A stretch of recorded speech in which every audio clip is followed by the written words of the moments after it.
केदारनाथ के कपाट खुले। कोरोना के दौर में पहली बार भक्त कर रहे बाबा के दर्शन। कोरोना की चौथी लहर का खतरा मंडराया। राजस्थान में 155%, एमपी में 132% बढ़े केस। सेंसेक्स रिकॉर्ड 935 अंक टूटा। निफ्टी भी धड़ाम, निवेशकों के डूबे 5 लाख करोड़। और अरविंद केजरीवाल पर आपत्तिजनक बयान को लेकर बीजेपी नेता तेजिंदर पाल सिंह बग्गा गिरफ्तार।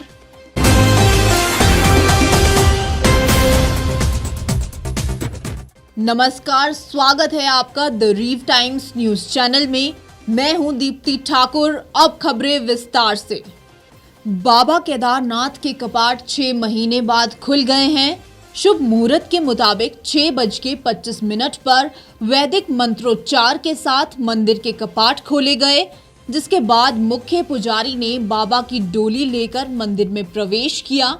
इस मौके पर 10,000 श्रद्धालुओं के साथ उत्तराखंड के मुख्यमंत्री पुष्कर सिंह धामी भी मौजूद रहे।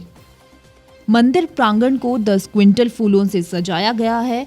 इससे पहले गुरुवार को ही केदारनाथ में श्रद्धालुओं का सैलाब उमड़ पड़ा था। 2020 में कोरोना महामारी फैलने के बाद से यहां भक्तों को दर्शन की इजाजत नहीं थी। हर साल कपाट खुलते थे और बाबा की पूजा आरती की जाती थी। गौरीकुंड से हजारों की संख्या में श्रद्धालु गुरुवार सुबह केदारनाथ धाम की तरफ बढ़े। भक्तों ने यहां से करीब 21 किलोमीटर की दूरी पैदल, घोड़े या पिट्ठू से पूरी की। सुबह 6 बजे शुरू हुई यात्रा शाम 4 बजे केदारनाथ धाम पर पूरी हुई। क्षमता से ज्यादा श्रद्धालु पहुंचने से अफरा तफरी का माहौल बन गया, जिसके बाद हजारों श्रद्धालुओं को गौरीकुंड पर रोक दिया गया। हालांकि शुक्रवार सुबह सभी को केदारनाथ जाने की अनुमति दे दी गई।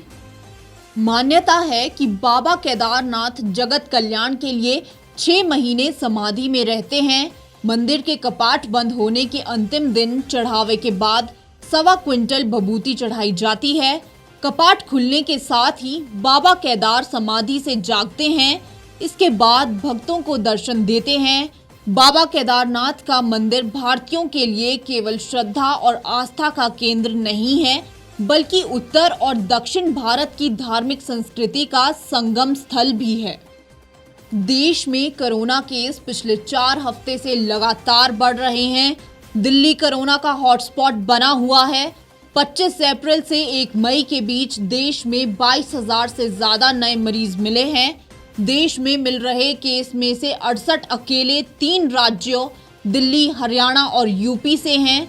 दिल्ली में पॉजिटिविटी रेट 7% से ऊपर है, यानी WHO की नजर में यहां संक्रमण बेकाबू है। ऐसे में देश में कोरोना की चौथी लहर आने की खबरें भी सामने आ रही है। देश के 2 और राज्यों राजस्थान और एमपी में कोरोना के मामले तेजी से बढ़ रहे हैं। राजस्थान में पिछले हफ्ते के मुकाबले कोरोना केस 155% और एमपी में 132% बढ़े हैं, जो नए खतरे का संकेत हैं। देश में 25 अप्रैल से 1 मई के बीच कुल 22,200 नए मरीज मिले हैं। यह केस इसके पहले हफ्ते से 41% ज्यादा हैं। वहीं 5 मई को देश में 3,000 से ज्यादा कोरोना केस के मामले आए हैं, जबकि एक्टिव केस करीब 20,000 हो गए हैं। दिल्ली में हर दिन कोरोना के औसतन 1,000 केस मिल रहे हैं। इस हफ्ते दिल्ली में कोरोना के 9,684 केस मिले हैं। देश में मिल रहे कुल मामलों का यह 43% है। पिछले हफ्ते दिल्ली में 6,326 कोरोना केस मिले थे, यानी इस हफ्ते 53% की बढ़ोतरी हुई है। दिल्ली के 11 में से 7 जिलों में वीकली पॉजिटिविटी रेट 5% से ज्यादा है। आमतौर पर पॉजिटिविटी रेट 4% से 5% तक हो तो स्थिति नियंत्रित मानी जाती है। WHO कहता है कि यदि ये 5% से ज्यादा है तो स्थिति बेकाबू हो चुकी है। शेयर बाजार के लिए आज का दिन ब्लैक फ्राइडे साबित होता दिखा। शुरुआती कारोबार में BSE, सेंसेक्स और निफ्टी में बड़ी गिरावट देखने को मिल रही है। सेंसेक्स खुलते ही 935 अंक टूटकर 54,767.02 पर कारोबार कर रहा है। वहीं निफ्टी ने भी अपना अहम सपोर्ट तोड़ते हुए 275.25 अंकों का गोता लगाया है। निफ्टी 16,407.40 अंक पर कारोबार कर रहा है। सेंसेक्स और निफ्टी में शामिल सभी शेयर बड़ी गिरावट के साथ कारोबार कर रहे हैं। भारी गिरावट के कारण शुक्रवार को अभी कुछ ही देर के कारोबार में निवेशकों को 5 लाख करोड़ रुपए से अधिक की चपत लग गई है। दरअसल बीएसई पर सूचीबद्ध कंपनियों का पंजीकरण 5 मई को 2.59 लाख करोड़ था, जो 6 मई को बाजार खुलते ही घटकर 2.54 लाख करोड़ रुपए रह गया। इस तरह निवेशकों को करीब 5 लाख करोड़ रुपए का नुकसान हो गया है। मार्केट एक्सपर्ट्स बता रहे हैं कि अमेरिकी फेड समेत दुनिया भर के केंद्रीय बैंकों द्वारा ब्याज दरों में बढ़ोतरी से बाजार के सेंटीमेंट नकारात्मक हुआ है। इसके साथ ही बढ़ती महंगाई ने बाजार का मूड खराब किया है। चीन की आर्थिक मंदी और यूक्रेन में युद्ध सहित कई संकटों से इस साल वैश्विक बाजार प्रभावित हुए हैं। बीजेपी नेता तेजिंदर पाल सिंह बग्गा को पंजाब पुलिस ने दिल्ली से गिरफ्तार कर लिया है। बग्गा के खिलाफ 1 अप्रैल को एफआईआर दर्ज किया गया था। उस पर भड़काऊ बयान देने, शत्रुता को बढ़ावा देने और आपराधिक धमकी के आरोप को लेकर मामला दर्ज किया गया था। दरअसल बग्गा फिल्म कश्मीर फाइल्स पर दिल्ली के मुख्यमंत्री अरविंद केजरीवाल के बयान को लेकर उन पर हमलावर रहे हैं। मार्च महीने में कश्मीरी पंडितों के पलायन पर बनी फिल्म द कश्मीर फाइल्स को टैक्स फ्री ना करने को लेकर सीएम केजरीवाल ने विधानसभा में एक बयान दिया था, जिस पर काफी बवाल मचा। इसी पर बग्गा ने ट्वीट करते हुए दिल्ली के सीएम अरविंद केजरीवाल के खिलाफ अपमानजनक टिप्पणी की थी। इससे पहले छत्तीसगढ़ में भी बग्गा के खिलाफ एफआईआर दर्ज हो चुका है, जिसमें बग्गा पर पूर्व प्रधानमंत्री राजीव गांधी के खिलाफ अपमानजनक टिप्पणी करने का आरोप था।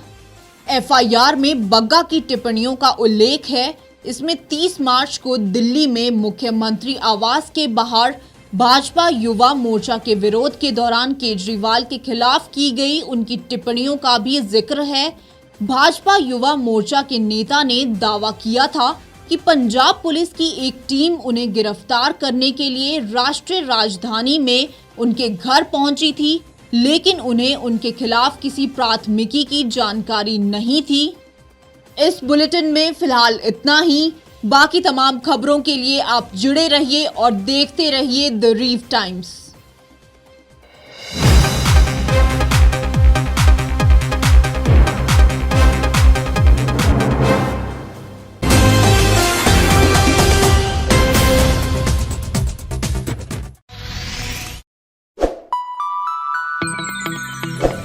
खबरों में बने रहने के लिए सब्सक्राइब करें द रीव टाइम्स, लाइक और शेयर करना ना भूलें। एक छत के नीचे सुविधाओं का अब उठाएं लाभ।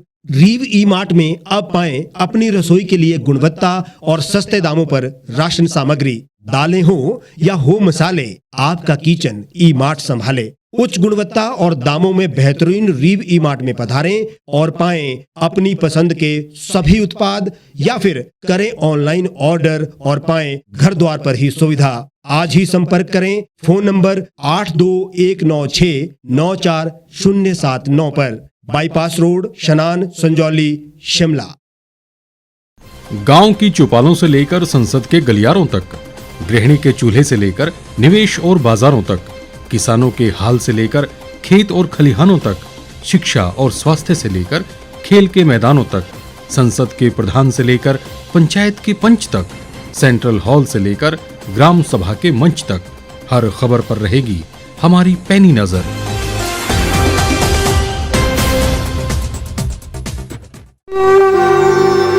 भारतवर्ष, जिसे आप दशकों से सुनते आए हैं कि सोने की चिड़िया थी।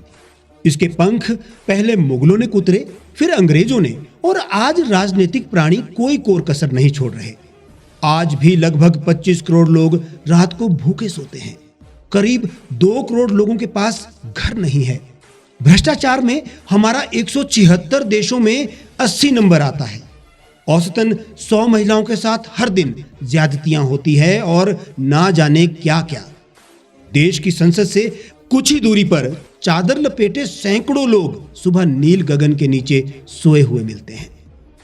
क्या आप एक ऐसे भारत की परिकल्पना नहीं करना चाहेंगे जहां कुछ ऐसा किया जाए कि 1 वर्ष के भीतर देश में कोई भिखारी या लाचार भी आश्रयहीन न रहे, लोगों को सभी सरकारी सेवाएं घर द्वार पर ही प्रदान की जाएं, ताकि दफ्तर या कर्मचारी के चक्कर ना काटने पड़े। भ्रष्टाचार जड़ से समाप्त हो जाएगा। सेवा प्रदाताओं की पब्लिक रेटिंग यानी जनाकलन और तकनीक द्वारा अपराधों का शून्यकरण किया जाए। स्वास्थ्य और आधारभूत शिक्षा सभी के लिए समान गुणवत्ता के साथ निशुल्क प्राप्त हो, और भी बहुत कुछ। यदि आप इस पवित्र राष्ट्र निर्माण यज्ञ का हिस्सा बनना चाहते हैं तो आज ही राष्ट्रीय लोक नीति पार्टी से जुड़ें। अब देश राजनीति से नहीं, लोक नीति से चलेगा। विजिट करें वेबसाइट rashtriyalokniti.org।